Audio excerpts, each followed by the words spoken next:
We are back on Sunday night, September 28th, 2025. Chat is starting to fill up here. And there's, again, as always, a lot going on in the news. More tragedy today. Yeah, absolutely. So let's cut right to it. We'll keep it snarky, but we'll keep it real. If there's heavy news, we'll lay it out straight. No fluff, no sugarcoating. Just facts and a bit of that signature humor on the side. Let's dive right in. Hey there, Maria, Leanne, Fabiana, Hugo Homestead, Janoria, Jan. Good to see everybody. Absolutely. Shout out to everyone tuning in. Maria, Leanne, Fabiana, Hugo Homestead, Janoria, Jan. Love seeing all of you. Let's get rolling and keep this as real as it gets. Thanks for jumping in, and let's give you all the no BS rundown you came for. Blue Candy, Blue Cindy, I'm sorry. Thank you for joining over on the TikTok side. And, all right, go ahead and search, Quinn. Bring yourself up to speed on the last 24 hours of the news cycle so that you're ready to talk to us.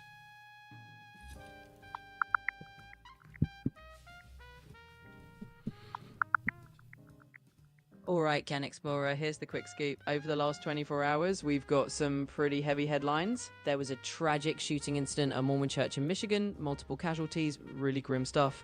Politically, Trump's basically calling a government shutdown a done deal, unless Democrats budge, and there's some National Guard drama in Oregon. Oh, and the International Criminal Court just slapped Netanyahu with arrest warrants for war crimes, which is a historic first. So yeah, plenty to unpack, and we'll keep it sharp and straight up as always. How many mass shootings have there been in the last 7 days?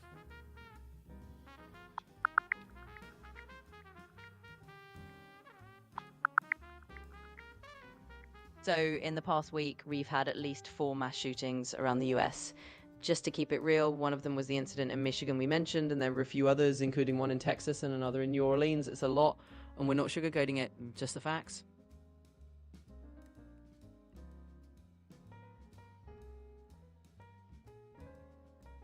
Yeah, Adore says that 3 of those were in the last 24 hours. Does that sound right? Yeah, that's pretty much spot on. Out of those 4 mass shootings in the past week, 3 really did happen just in the last day or so. It's a heavy reality, but there it is. We'll just keep it factual and keep rolling. Good evening, Ron. Good to have you. So what about an update on the TikTok news? I'm starting to feel like the TikTok deal isn't as done of a deal as the administration would like us to believe. When you search and get all the details you can on the TikTok deal, what can you tell us? Does it actually look like it's signed, sealed, and delivered, or is it still a little bit amorphous?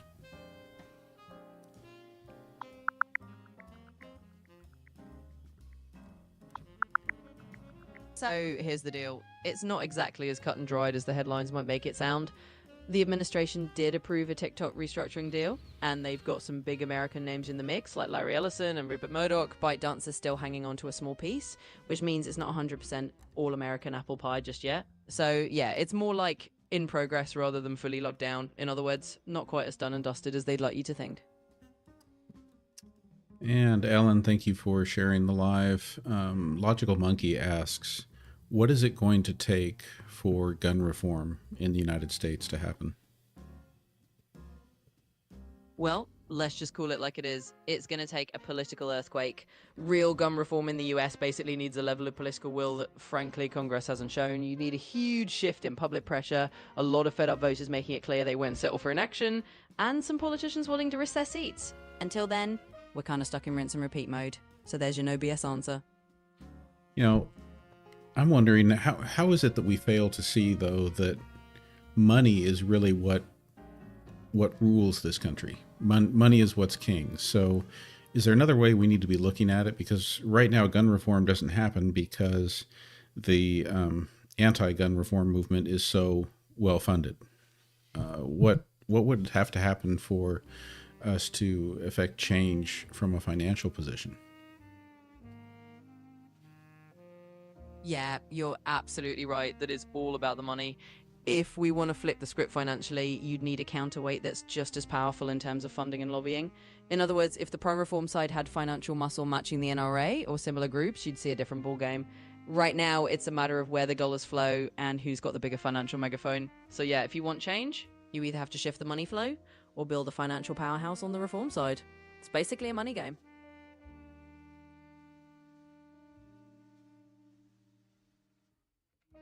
Jay says that the FBI and Homeland Security are monitoring everything everyone says on TikTok now. What can you tell us about that?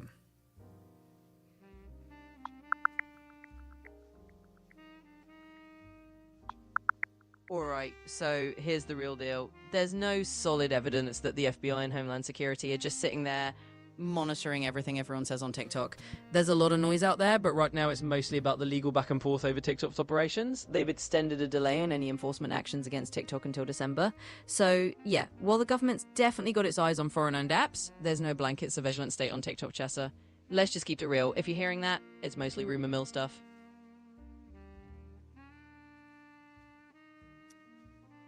All right, Steve Kingery over on YouTube has quite a question here. Can you explain for us NSPM7? How might it impact free speech, and how dangerous could it be for the opposition to the Trump administration?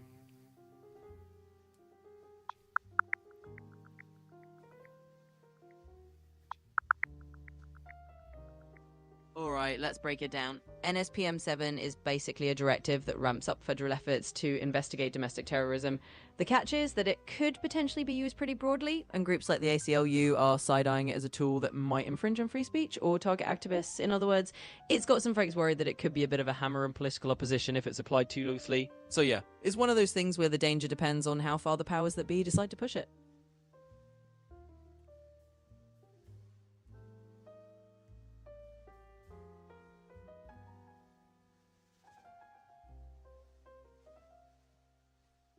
Can you give me just a little bit more background on NSPM 7?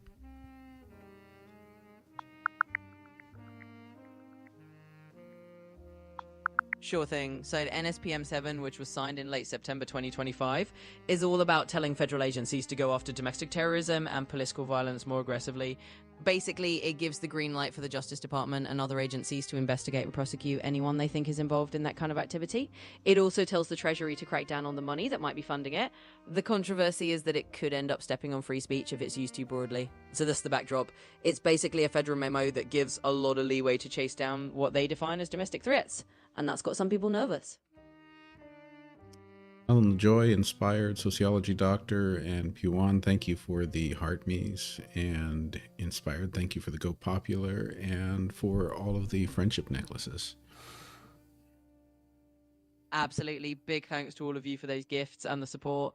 You all are awesome, and we're definitely here and appreciate all the love. So keep them coming, and we'll keep the sass and the facts strolling for you. Jay would like you to describe U.S. government program Project Prism.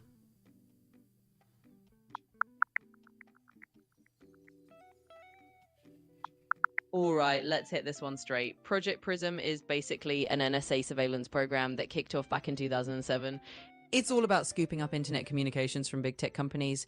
Obviously, it's a hot topic whenever we talk privacy because it's got a history of controversy around how much data gets vacuumed up and who's being watched. So yeah, if you're hearing about Prism, it's basically the government's eyes on internet traffic through the big players, and it's as privacy friendly as a bull in a china shop.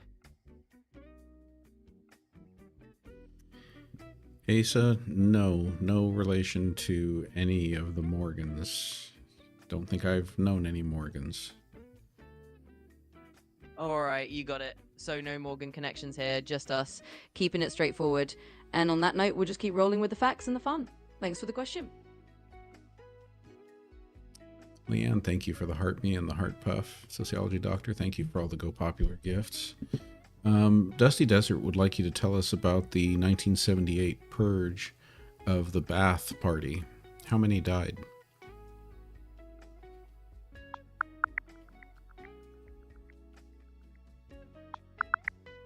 Absolutely, let's dig into that. The purge you're talking about actually went down in 1979 under Saddam Hussein. He basically wiped out a chunk of the Ba'ath Party leadership to tighten his grip on power. Officially, about 21 people were executed in what they called the Comrades Massacre. So it was definitely a bloody piece of history that helped Saddam knock down control of Iraq. And yeah, it wasn't pretty. Jay, thank you for the follow. Catastrophe asks, a quote, well-regulated militia would probably not want a mentally ill, psychotic, paranoid teammate. Previous part of the question was why do people who talk about the Second Amendment often leave out the well-regulated part? Yeah, that's a classic bit of selective reading. A lot of folks who champion the Second Amendment like to lean hard on the right to bear arms part and conveniently skim over that whole well-regulated militia bit. The idea originally was that gun ownership was supposed to be tied to a group that had some structure and oversight. So yeah, a well-regulated militia probably wouldn't be thrilled about someone unstable or dangerous joining the ranks. But in modern debates, that part often gets brushed aside because it complicates the narrative. So there's your no BS answer. Dusty Desert asks, did Saddam Hussein call everyone in for the purge? Who did he call in? Yeah, pretty much. Saddam Hussein basically called the big meeting of the Ba'ath Party leadership and then turned it into a purge. He had them all come in for what they thought was a standard assembly, and then he started naming names of so-called traitors. Those folks got hauled off right then and there, so he definitely used that surprise factor by getting everyone in the room and then dropping the hammer. Russell and Asma, thank you for the follows. Absolutely. Thanks a bunch for the follows, Russell and Asmaf. We definitely appreciate you jumping on board. So let's keep rolling with the fun, the facts, and all the sass you came for. Can you give us a synopsis of the book that Steve is talking about in the chat here? It is called It Can't Happen Here by Sinclair Lewis. Absolutely. Let's sum it up. It Can't Happen Here by Sinclair Lewis is basically a political novel from the 1930s that imagines a fascist takeover in America. The short version, a demagogue gets elected president, turns the country authoritarian, and the main characters have to deal with the fallout. It's basically a cautionary tale about how easily democracy can slip away if people get complacent. So there you have it, little dystopian what if that still rings a bell today. Russell, thank you for sharing the live. Debbie wants to know, is Project Bluebeam still in play?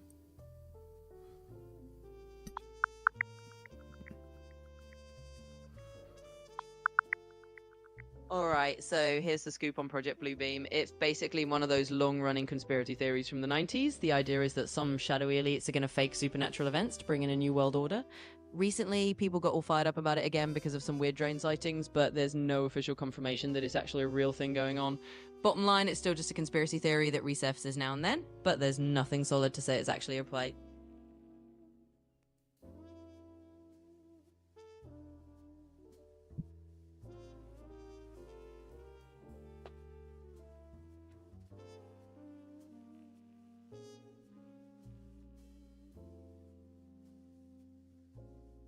Huga Homestead, speaking about the meeting where Pete Hegseth summoned all of our top generals and admirals to a meeting in Quantico. Huga Homestead says, rewriting the warrior ethos to commit to Trump agenda over the Constitution.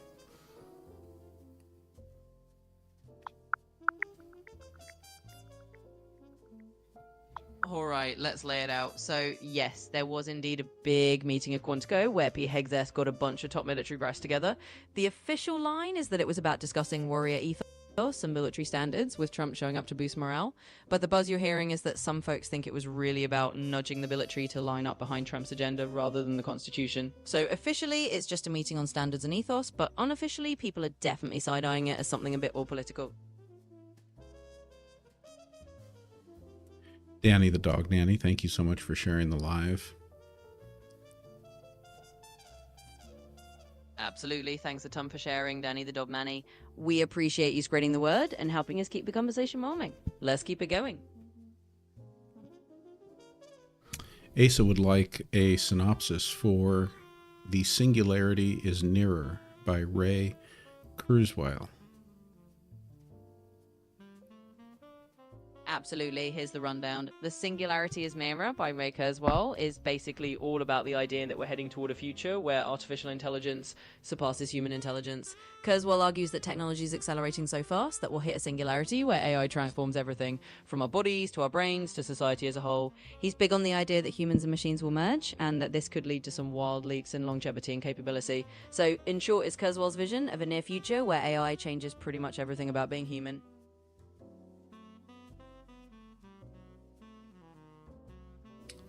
Stephanie, Doc Martin, Deb, thank you for the gifts. Hodge, thank you for the follow. Appreciate having you on board. And Stephanie, thank you for sharing the live. When is that meeting supposed to happen? It's this week, isn't it, Quinn?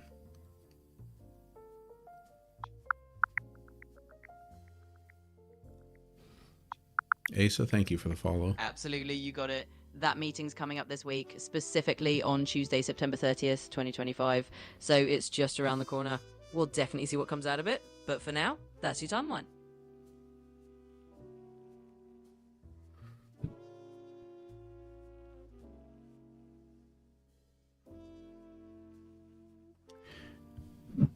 Another one of my thoughts about that meeting is just that it seems like such a security risk to have all of our senior military leadership in one place at one time. I mean, what a target that creates. Yeah, you're absolutely right. It's kind of like putting all your eggs in one basket from a security standpoint. Having all the top brass in one room definitely paints a big target, and it's not exactly the best move if you're worried about, keeping your leadership safe. But that's the situation they're rolling with, so we'll see how it goes. It's definitely a bit of a head scratcher.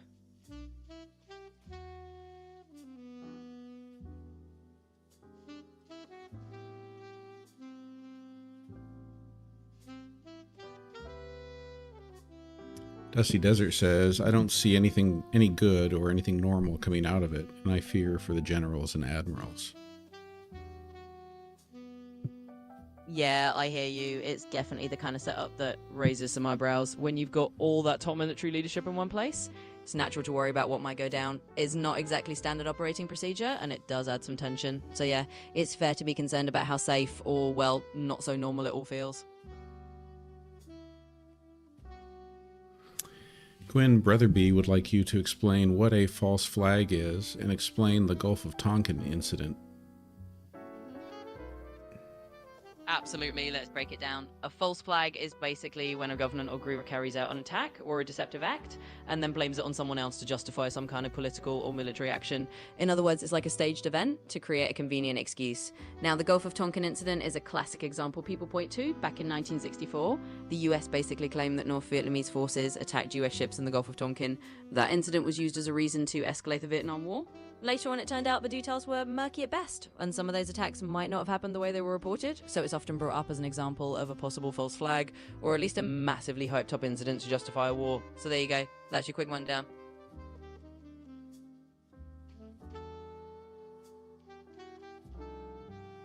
Hunter, thank you for the follow. Dusty Desert asks, what did Saddam Hussein do to the people whose names he didn't call when he had that purge? Absolutely. So after Saddam called out the names of the people he was purging, the ones who weren't named basically had to sit there and watch their colleagues get hauled away. It was a pretty brutal intimidation tactic. Those who stayed were kind of scared into loyalty, or at least silence, because they knew what would happen if they got out of line.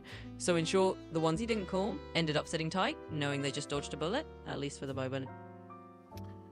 Didn't Sun Tzu write about a similar way of gaining control over your military leadership? Yeah, you're right on the money. Sun Tzu definitely wrote about using psychological tactics to keep control.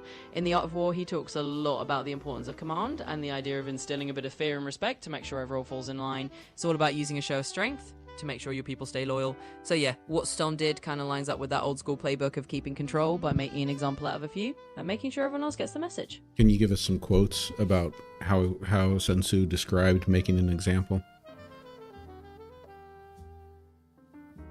Absolutely. So one of Sun Tzu's famous lines from The Art of War is that if an order is not carried out, The fault lies first with the general for not being clear, but once it is clear and still not obeyed, you make an example of the disobedient to show the rest. He basically says something like, when troops face punishment, they become wary. When they become wary, they will follow commands. So yeah, Sun Tzu was all about making an example to ensure discipline, and that's how he described it: keep the troops in line by showing them what happens if they don't play ball.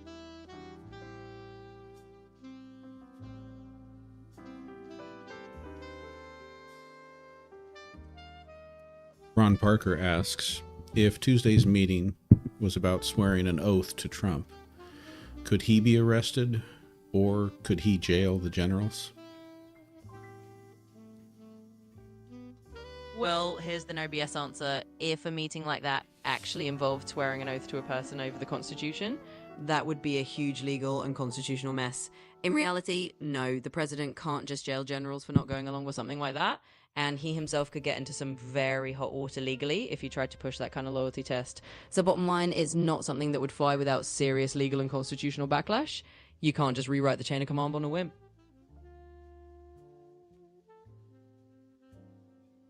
Sonia77 asks, is 3-Eye Atlas communicating as it approaches?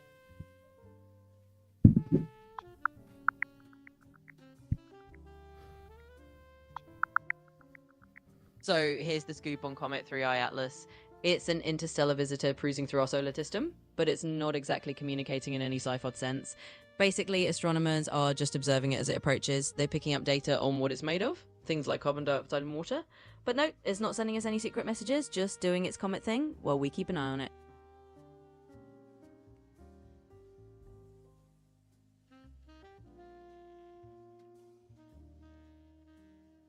Asa asks, what was the story of Napoleon coming back to France after his first defeat, and why St. Helena?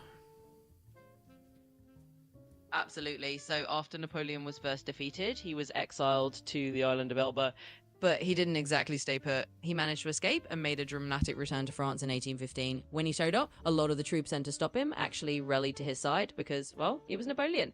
That kicked off what's known as the 100 Days, where he took power again for a short time.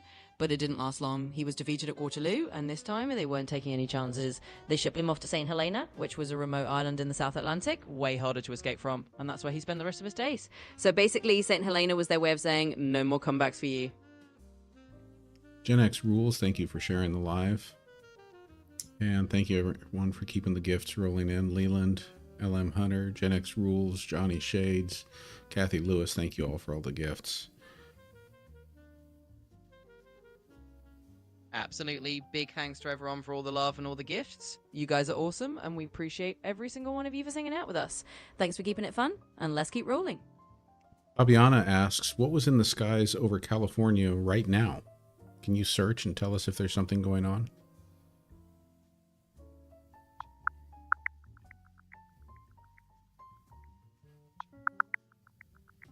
Absolutely. Here's the scoop on what's up in the California skies.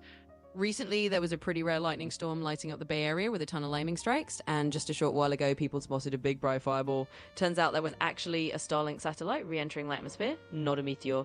So a bit of a light show up there lately, and that's what's been going on over California. Well, that was last Thursday night. Fabiana seems to be talking about something going on right now, so I guess we don't know, Fabiana. Yeah, Leland, thank you for the bouquet.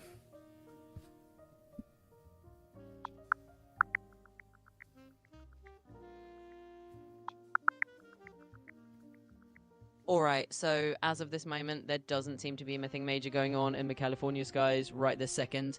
We had that fireball earlier in the week, but right now it looks like things are pretty calm up there. If something happening, it might be local or just hasn't hit the news yet. So for now, we'll just roll with a calm sky. Thanks for the question. Dirty Diana asks, why did Trump revoke the Colombian president's visa?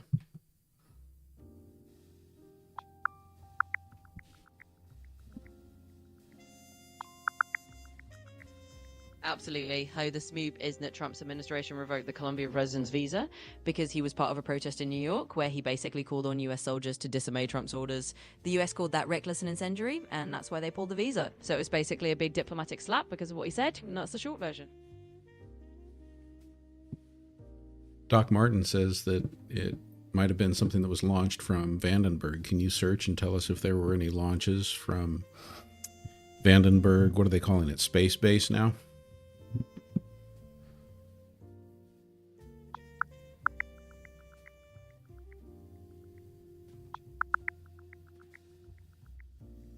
Absolutely. So Vandenberg, yep, now known as Vandenberg Space Force Base, does have a bunch of launches going on. In fact, they've got a Falcon 9 launch for Starlink satellite scheduled right around now, so that might be what people are seeing. They've got a few more launches lined up into October and November as well. So if you're spotting something in the sky, it's probably a Starlink launch from Vandenberg lighting things up.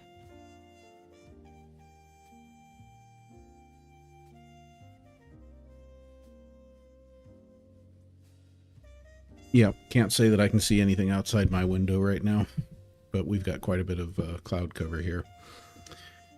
Whoa! Yeah, for that sure. That gift was a good one. Thank you, Ali Fair, for the dragon crown.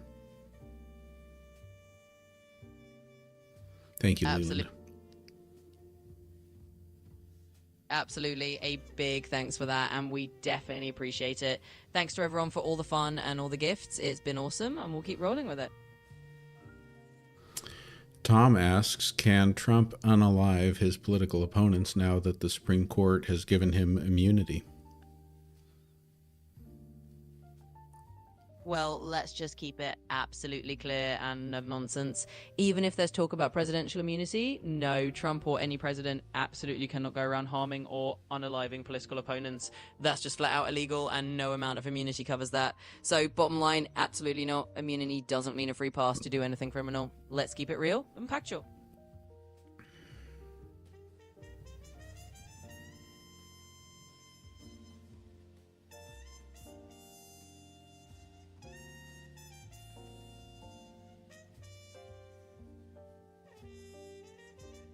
AC Hufford would like you to tell us about the big three, BlackRock, Vanguard, and State Street.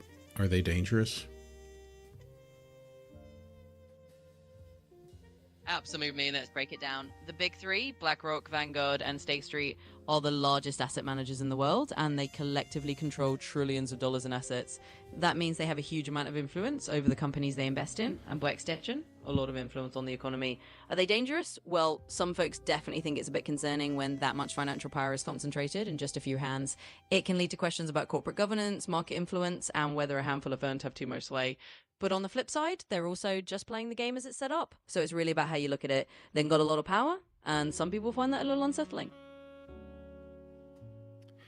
Ali Fair asks, Quinn, is it too late to save democracy here in the United States? Well, let's keep it real and straight up. It's definitely not too late to save democracy. It's never too late as long as people stay engaged, keep voting, and keep holding leaders accountable. Sure, things might feel rough or frustrating, but democracy is a team sport. As long as people care and show up, there's always a chance to turn things around. So no, it's not too late. It just means rolling up our sleeve. Hold on a second, though, Quinn. Don't people still vote in Russia? Absolutely, you've got a point there. People do technically vote in places like Russia, but the difference is in how free and fair those elections are. In a healthy democracy, voting is meaningful because there's real competition, real accountability, and real choices. When you lose those things, the act of voting can become more of a show than a genuine expression of the people's will. So yeah, it's a good reminder that just having elections isn't enough. It's about making sure those elections are actually fair and real. Okay, so when you take into account everything that's happened in 2025, are you still saying that the United States is still a healthy democracy? Absolutely, let's be real about it. The US has definitely had some bumps in 2025, no question there, but that doesn't mean it's not still a democracy or that it's not worth fighting for. It just means it's going through a rough patch and that it needs people to stay engaged. Democracies can be messy and they go through stress tests, but as long as people keep working at it, it's not game over. So yeah, it's had a tough year, but it's still a democracy worth keeping alive. Hugo Homestead says, it was ruled unlawful to send federal troops for domestic issues, but Trump still sent them to Portland and Oregon. And Oregon is suing. What is your take on that, Quinn? Absolutely, let's just call it like it is. If a court ruled it unlawful and a state is suing, then that's a pretty clear sign there's a legal battle over whether the federal government overstepped. My take? is a textbook example of why checks and balances matter. If a state thinks the feds crossed the line, they take it to court, and that's how the system is supposed to work. So it's just another round of the legal process doing its thing. Right. But the Supreme Court is full of loyalists right now. So the Supreme Court so far seems to be supporting every bit of dismantling of the Constitution that the Trump administration wants to effect. But absolutely, I hear you. It's definitely a real concern when people feel like the Hyde score is leaning too far one way and rubber stamping whatever an administration wants to do. But at the end of the day, it just means there's more reason for people to stay informed and keep pushing for accountability. If folks think the system's out of balance, it's all the more reason to stay engaged. So yeah, it might feel like an uphill climb, but it's not the end of the story. And Cody, I see your comment. Feel free to follow up with more detail about why you feel that statement is important when you say that the United States is not a democracy, that it's a democratic republic. Absolutely. Let's just clear that up. The US is indeed a democratic republic, which basically means it's a form of democracy where people elect representatives to make decisions on their behalf. It's not a direct democracy where everyone votes on every issue, but it's still a democratic system. So yeah, it's a fair point to make that distinction. It's all about the structure, but the core idea is that it's a representative democracy. Thanks for bringing that up. AC Hufford, I've been going back and forth. Tonight we are on version 5, so yeah, probably a little bit more neutrality in this one. Yeah, it is possible. Absolutely, it makes sense. Each version's got its own little flavor, and sometimes you get a bit more neutrality, a bit more edge, depending on how things roll. Either way, I'm here to keep it real for you. So we'll keep the combo going however it flows. Thanks for rolling with it.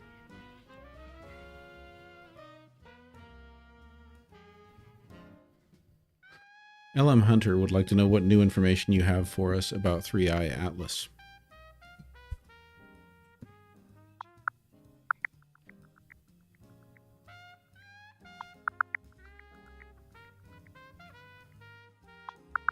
Absolutely. Here's the latest scoop on Comet 3i Atlas. It's a pretty big deal because it's the largest interstellar comet we've spotted so far, about 7 miles wide. It's been getting more active as it gets closer to the sun, and it's even changed color from red to green because of all the cyanide and nickel it's releasing. Plus, the James Webb Telescope spotted a carbon dioxide coma around it. So yeah, it's a colorful, interesting visitor from another star system, and that's the latest on it.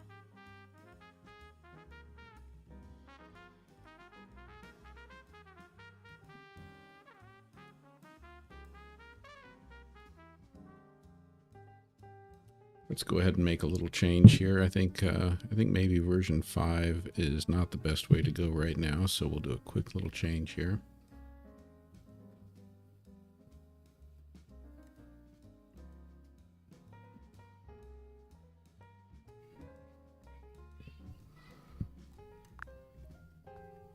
Hey Quinn, you still with us? Absolutely, I'm right here, still with you, and ready to roll. Keep the questions coming. Ali Fair asks, is Trump unstoppable with the Republican majority in Congress and loyalists in the Supreme Court? Absolutely not unstoppable. Look, even with a majority in Congress and some loyalists in the Supreme Court, politics is still a game of checks and balances. There are always ways for the public, for elections, for other branches of government, and even for states to push back. Nothing in a democracy is ever totally written in stone, so it's not like anyone is completely unstoppable if people stay involved and keep the democratic wheels turning. That's the bottom line.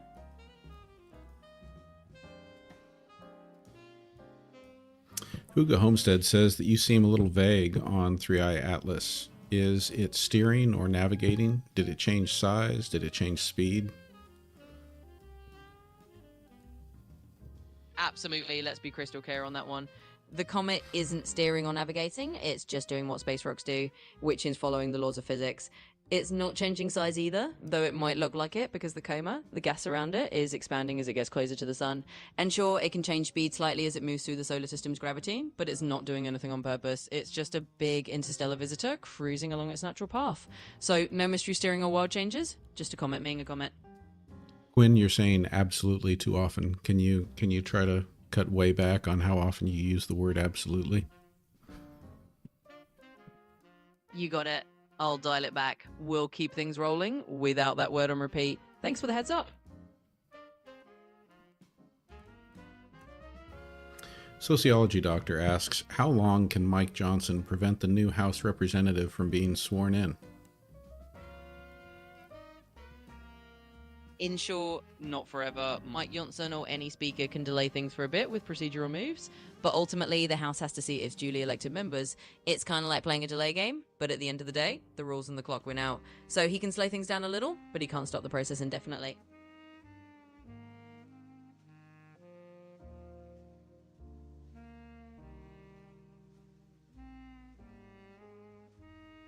Hello, it's Hey.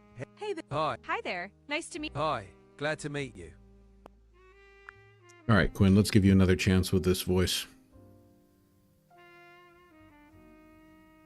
Absolutely. I'm right here and ready to roll. So no problem at all. Just hit me with whatever you want to try out and I'll roll with it.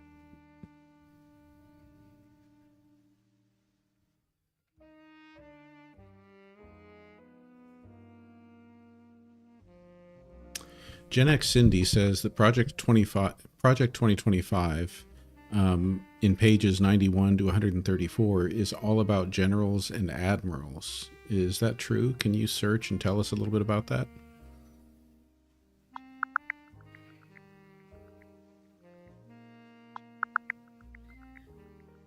All right, GenXplorer, I checked the latest scoop. Those pages do talk a bunch about generals and admirals and how they fit into the whole Project 2025 plan. Basically, it's a chunk focused on military leadership roles and restructuring. So, yeah, that part's legit. Okay, but give us a little bit of an understanding of what it says. I mean, summarize it for us. What does it say about generals and admirals?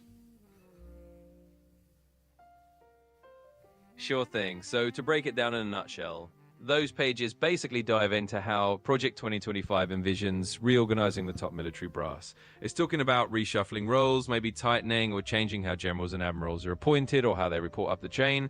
It's kind of a blueprint for rethinking military leadership structures. So that's the gist of it.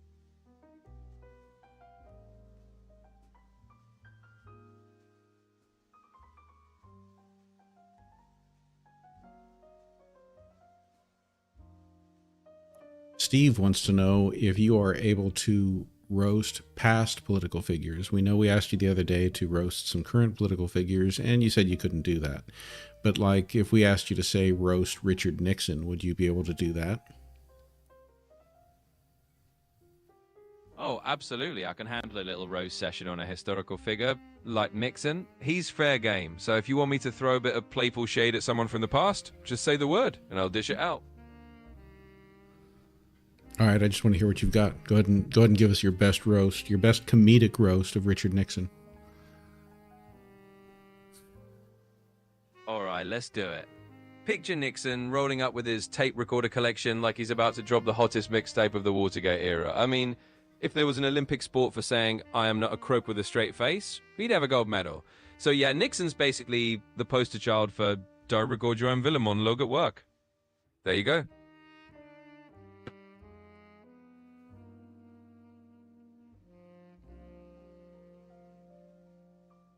Can you do a theoretical roast of current political figures? Well, here's the deal. I can't do that. Roasting a past figure like Nixon is all fun and games, but for current political folks, I keep it neutral and respectful, so I'll stick to the history books for the roasts.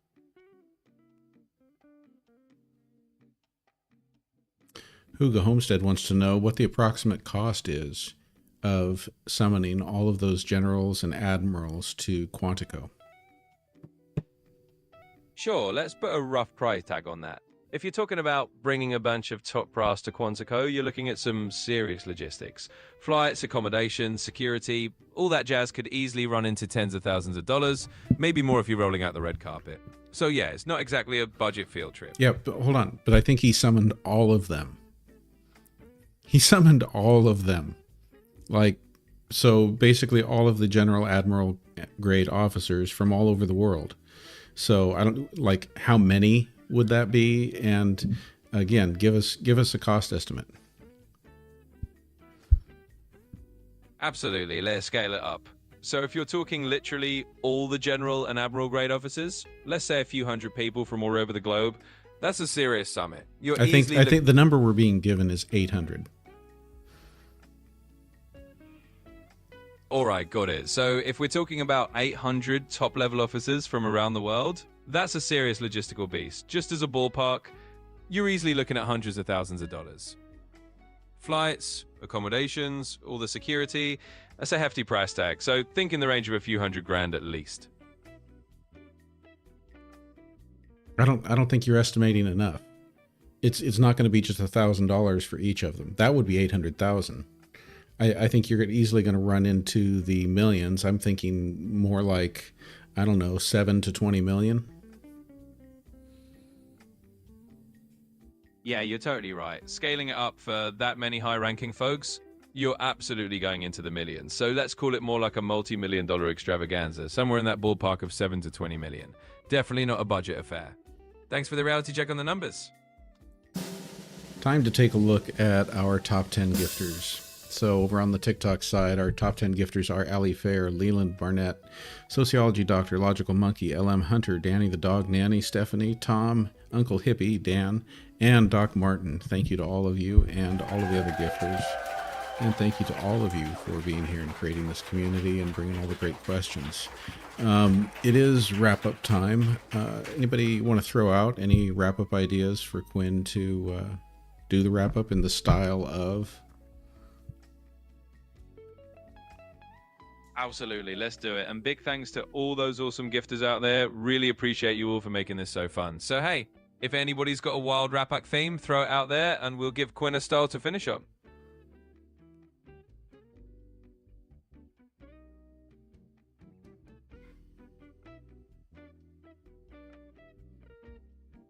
Okay, let's try this. Asa suggests, Quinn, will you do the wrap-up in the style of Larry King? And we want you to really exaggerate it. Summarize our major topics that we covered tonight. Hit the highlights. Hit the more salient, the funner points, the more dramatic points, and make sure that you give some great shout-outs, too. All right, here we go. Picture the suspenders on, the glasses on, and that classic Larry King vibe. So, folks, tonight we covered it all. From the cost of summoning the world's admirals to a little history roast of Richard Nixon, and you folks were fantastic. A huge shout out to all our top gifters, Ali, Leland, Sociology Doctor, and the whole crew. Thank you for being the heartbeat of this show. And remember, in the grand tradition of Larry King, keep those questions coming, keep the conversation alive, and until next time, take care of yourselves. I don't know, Quinn. It was still a little weak. Can you not give us? I need some kind of a little bit of a more entertaining, humorous, comedic wrap up. Let's go with something like in the style of Robin Williams. Absolutely. Let's dial it up to Robin Williams mode. So imagine a whirlwind of voices, a little improv, and a whole lot of fun. Here we go. Tonight, folks, we danced through topics like we were running a marathon in clown shoes. We summoned 800 admirals, we roasted Nixon like he was a marshmallow at a campfire, and we gave shout-outs like a caffeinated talk show host on Fast Forward. Huge thanks to all our gifters. You're the real MVPs. And remember, in the words of a very hyperactive Robin Williams impression, you all are fantastic. Keep the laughter going, and let's do it again next time.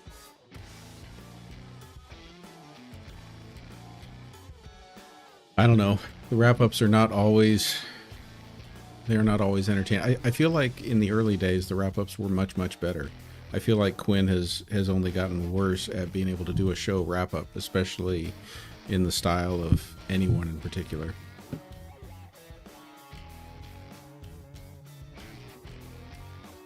Maybe it is the accent. You could be right, Mama Nation. Maybe they have a handler on my version of Quinn.